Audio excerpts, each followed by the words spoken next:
A moratorium on recreational marijuana in Springfield will be up in September. Between now and then, city leaders will come up with rules and regulations for its potential future use in the city. But recently, Councilor Justin Hurst thought, why start from scratch? He organized a trip to Denver, where pot has been legal for several years. There, he and 3 other councilors asked questions about crime, substance abuse, and tax revenue. I spoke with them about what they learned. Now, I thought it was important. I had just recently, a few months ago, come back from Denver, and I knew the task that we were undertaking was pretty significant. And so just like with anything, I wanted to make sure that we were as well-versed as possible when it came to creating recreational marijuana regulations. And so I thought, what better way to familiarize ourselves with the regulations than to go and see it firsthand. And so I knew Denver had done some significant work. I was able to get in contact with their president, President Brooks, and he and his staff really organized a phenomenal trip for all of us. So it was really exciting, and I think it was important for us to actually see it firsthand, especially for some of my colleagues who didn't have the opportunity to do so. So we'll dig in a little bit to some of the things that you found out. You met with city councilors, as you mentioned. Yes. You also visited a dispensary and a grow facility. I know, Councilor Walsh, you had a number of questions, in your mind before you headed out there. The one I think in particular that jumped out to me was how advertising may or may not have impacted children regarding marijuana. What did you learn? Well, I learned that part of the revenue that comes into the city of Denver is dedicated to city services, which I think is a great idea because all the money that they make from the licensing and taxes, they can fund city departments, and they have funded an Office of Children to make sure that the right messages get out to children regarding marijuana, and they also do campaigns in the schools, don't have more than an ounce and so forth and so on. So they have a really coordinated effort I'd like to see here. I was just about to ask that. So is that something that I know the moratorium, it was unanimously approved by the council. The 6-month moratorium will be up in September. So is that one of the things you want to see in the local regulations here? I think a lot of the things that we learned in Denver, I'd like to put into our local plan. And not only that, but the important thing that they stressed to us, I think we should always say how great they were to us out there. I mean, they went out of their way to make sure that every aspect of marijuana we learned about was making sure that we treat it as a business, which is something I didn't really think about before, but I can see why they would do that.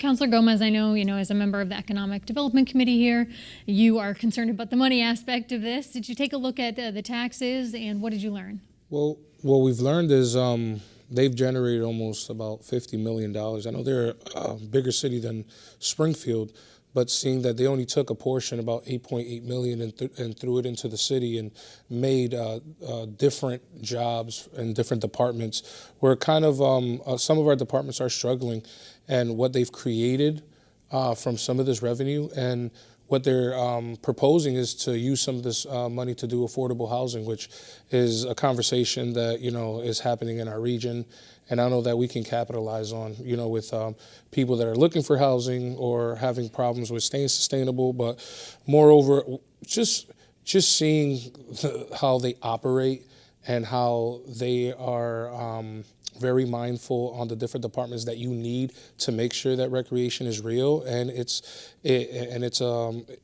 affordable for the city to use these resources, because this is an opportunity for our city to be able to grow more in this economic renaissance. So I was just really excited to learn. I was more on an educational, sabbatical or something. It was really kind of, I was fond as much as you think you really are always going to learn something else.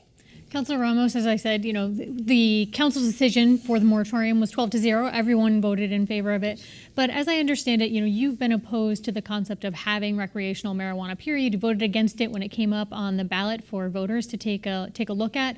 What do you think now that you've had this time in Denver to take a look at how the industry has worked? Yeah, well, this trip to Denver has definitely changed my perspective on recreational marijuana. As you said, I voted against it when it was on the ballot. I voted against medical marijuana, and I went into this with a very conservative perspective. Was looking for ideas on how to limit the amount of establishments, how to make it. I was more interested in the restrictions, etc. But one of the things that we realized is, or that I realized, is that Denver city officials in Denver had the same concerns, And what they realized was that the sky didn't fall. And not only that, but it's been a great industry for the city of Denver. They were concerned with whether or not this would result in a rise in crime, in the amount of people that would be using marijuana, and in younger folks using marijuana. But what they found was that there wasn't an increase in any of those areas. In fact, there was a decrease in the amount of young people that were using marijuana. And so that gave me a fresh perspective, and it completely changed my mind. I feel a lot more comfortable with the marijuana industry now as a result of this trip to Denver. So you look forward to welcoming it here in the city of Springfield, or are you still thinking about it? No, I think it's going to be great. I think it's going to be great for the city of Springfield. The key is that we have to do it right. We have to get these regulations right the first time. One of the things that I picked up on is the fact that there are several dispensaries in Denver that are currently operating under the old zoning laws that would not be approved today under the new zoning laws, because the grandfathering factor, if they're approved prior to the changes in zoning, we have to grandfather them in. And that's why it's important that we get it done right the first time, because we can't just give someone a special permit and then take it back later on because we changed the zoning ordinance. We have to get it right the first time. So, Councilor Hurst, I know one of the things that you've talked about very openly is the fact that you feel like that the regulations might disproportionately affect minorities. Did you get a chance to talk with anyone in Denver about how that group was approached and brought into this new industry for them and about to be for Massachusetts? Yeah, no, we did ask the question, and I think one of the things that we need to do here is to be innovative. When I asked the councilors in Denver whether there was money, set aside for small business owners who might happen to be minority, but small business owners in general, they said that they had not thought about that. And so I think that's something that we probably should be thinking about at the city level, on top of the fact that we need to make sure that it's spread throughout the city and not just overly concentrated in one area. One of the things that they did talk about was the fact that, in Denver, the dispensaries, unfortunately, are overly saturated in one particular area of the city, and they looked at that as a drawback. And I think we need to be cognizant of that. We need to make sure that they're spread out, and we need to ensure that everybody has an opportunity. And similar to my counselor, we need to embrace marijuana. It's not going anywhere. It's legal, and we need to take advantage of it from a revenue generating standpoint. I know that no taxpayer money was spent on this trip. There had been a request and the mayor denied it, saying that you could use campaign funds or your own personal money to go out there. The mayor also said, in sort of being critical of this trip, that INSA has extensive knowledge of the Colorado regulations and that the information could sort of be related to you all through them.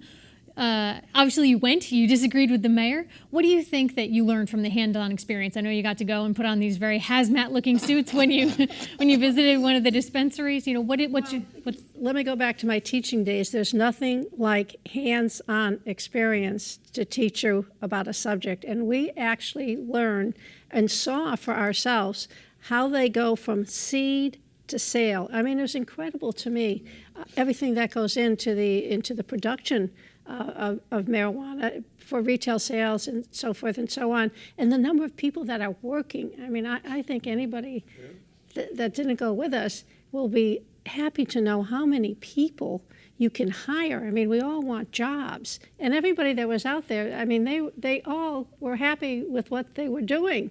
So there's nothing like firsthand knowledge, and the point is that we are the people that are going to be making the decisions. So for us to be able to be out there and meet with the people who've been through it, because not only did they share the benefits, but they talked about the pitfalls and how important zoning is and buffer zones and everything like that. You can't beat hands-on experience. Very quickly, just to your point about next steps, you're making those decisions. Where do you go next on the looking at how to get this legislation in advance of the moratorium being lifted in September? Well, I know that we want to make sure that the public has input. I think our next step is to have another next economic development subcommittee meeting, but our president has said that we're going to start having our committee as a whole meeting. But we have to the September 30th is right around the corner.